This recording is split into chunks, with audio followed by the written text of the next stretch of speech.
Abuja is going to bring a banger. We are going to shut down that place. This is going to be the best AKO show yet. Hi guys, welcome back to the channel. As you already know, AKO 10 is around the corner, and this is pretty significant because it's, for the first time they are going to be giving out belts, and it's their first double digits number. And as you already know, we don't only watch fights, we predict, we analyze, and we say it like it is. And chopping it up with me today is no other than Abuja's star, mixed martial artist himself, mentor, coach, machine Gun Sheggz. Thank you for joining me. Thank you for having me. This is the first time we are having a championship belt in AKO. How significant do you think this is? I think it's super important. It gives the AKO championships an arrowhead. You know, it gives it something for every athlete to look forward to. Yeah. So it's a huge deal. I think up until now, and when I say now, I mean up until the belt, or there is a belt at stake, there is a title, there is something at stake. I think a lot of athletes across divisions haven't really locked in as much as they should. So with this, different occurrence, luckily it's happening in Abuja. We're going to get a new drive from the athletes, in my opinion, that is. Yeah. The main bout we have to talk about is the Jibril Do Santos card. I think this has been a long time coming from 2023. Both of them were unbeaten in the division in that year, and it was a no-brainer they were asked to face each other. Do Santos has been dominant, no doubt, but Jibril is also no walk in the park. So if you could predict, and this is the first time, you said? It's not indeed. Yeah, if this is the first time we're also going to be having both of them go 5 rounds at each other because it's a title fight. Do you think both of them have the gas tank for 5 rounds, or do you think this fight will go to a finish or to a decision? So, based on my assessment of both fighters, they are not knockout athletes. Okay, not like it's not possible, in any fight, it's always possible to get that. But they're both very stable pace fighters who aren't really, or at least they don't seem to be looking for a knockout blow. Yeah. So yes, I do think it will go 5 rounds. Yes, I do think if it does go 5 rounds, the explosive, dominant nature of Do Santos is going to fade. And I think the grunge of Jibril might be able to get him through and get him that win. Yeah. I think that's a good one. But speaking of gas tank and who knocks people out, I think that takes us to the next bout, which is Diata and Mukisi. Diata, a knockout artist himself, who has never gone to the judges. I personally say I don't think Diata knows that the judges are paid to be there. He will be facing Mukisi, who has had a very rocky last couple of fights. He's also not walking the park. But what do you think about this? It's also a 5-round fight, by the way, for interim title. They're both very good fighters again. Yeah. Mukisi, I favor Mukisi just because he seems more of a jiu-jitsu grappler, which is what I favor. It's just a personal preference and nothing more. I've had some first-hand exchange with Mukisi. I like the guy. He's an all-round, very nice, very cool guy. Yeah. Has a good head on his shoulders. Yeah. But if the fight goes 5 rounds, I don't know. I see him coming out on top just because Diata brings so much aggression, and I also think he has a lot of grunge, and he can push his limits and boundaries. So I think Diata takes this one. However, I also think Mukisi has the ability to pull a rabbit out of his hat with a very decent submission because Diata hasn't been tested on the ground as much. And we do not know what his skill set with, not exactly wrestling, but with MMA grappling, which is very unique. We haven't seen very... I mean, Yusef seemed a bit weak compared to Diata. Okay. But Mukisi is much stronger, much bigger. So it's not going to be that easy. Yeah. So yeah, I think it's also a very good matchup, and I hope Mukisi wins, but I'm tempted to say Diata is likely to come out on top. From my casual knowledge, I think Diata has a little bit of background in boxing, and boxing has longer rounds. So I think that might favor him because this is a 5-round fight. I don't think he needs to do an extra fight camp to be able to go the 5th round, even though he is explosive. But I want to believe that he has the training to go 5 rounds, which I am not really sure Mukisi does. Well, the female are not left out. My favorite division,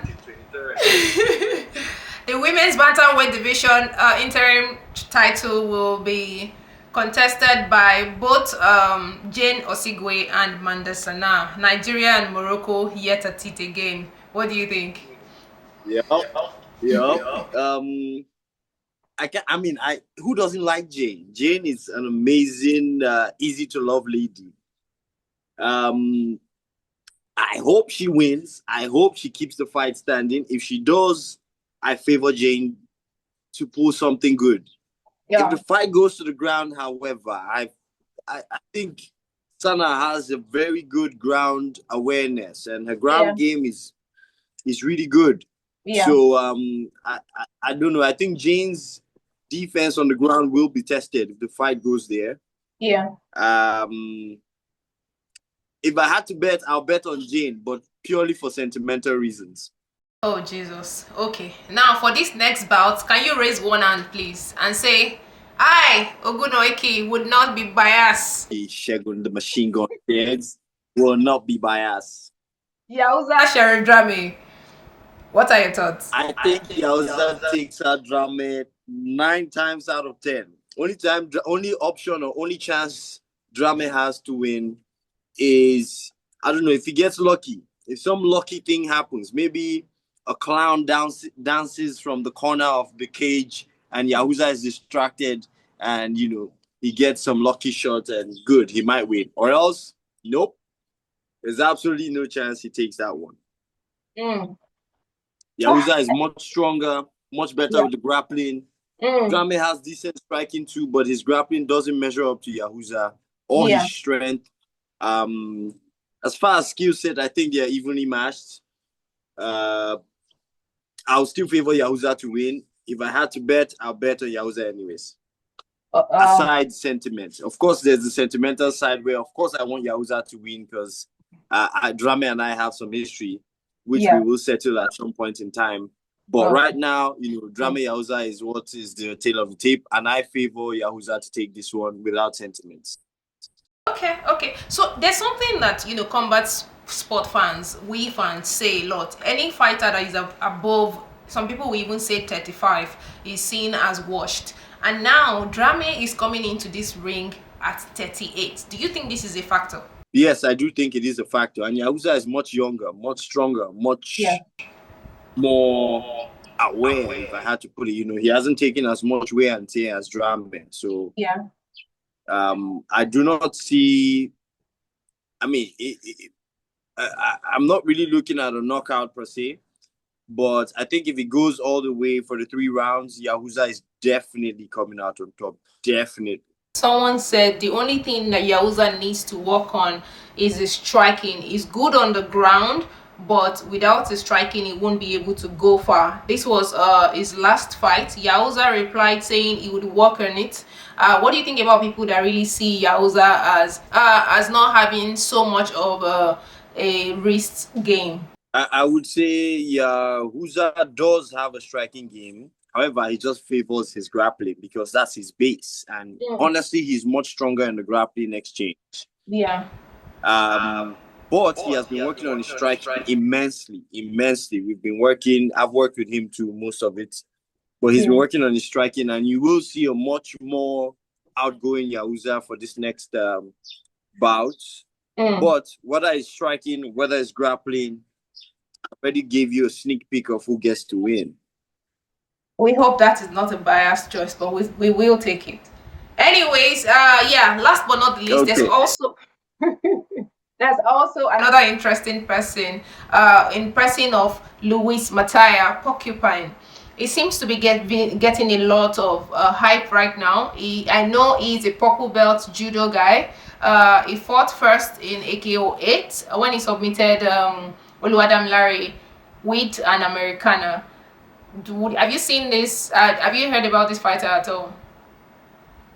I have seen him. In fact, I was backstage at 2 or 3 AKOs ago, and I saw him, and he seems like he has a very good head on his shoulders, and his grappling is very strong too. So for this one, based on my assessment and having seen some of his other bouts, I would say I favor him to win this one, and I do not think he goes the distance, just because I don't think his opponent is as skilled or as experienced as he is. Last but not the least, in your weight division, we'll also be having Fongyo and Kone.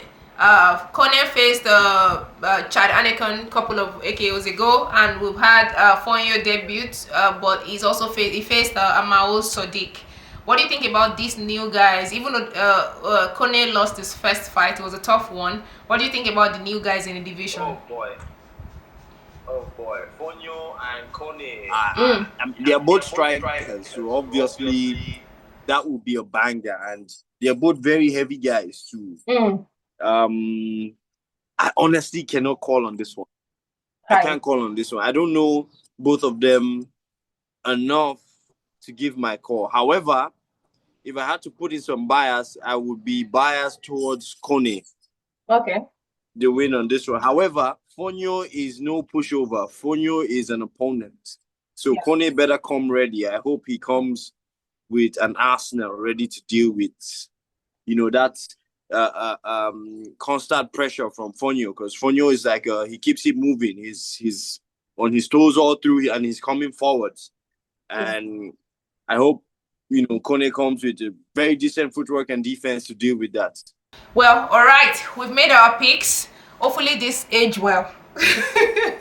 Now we see who walks out of that same cage with a win in Abuja come 23rd. Thank you so much for joining me. I really appreciate your time, and thank you for joining me for doing this. Thank you. It was my pleasure to be part of the show today and to be able to share my opinions and contribute. Yeah, guys, well, don't forget to like, subscribe, and hopefully see if this age very, very well. So thank you for joining us.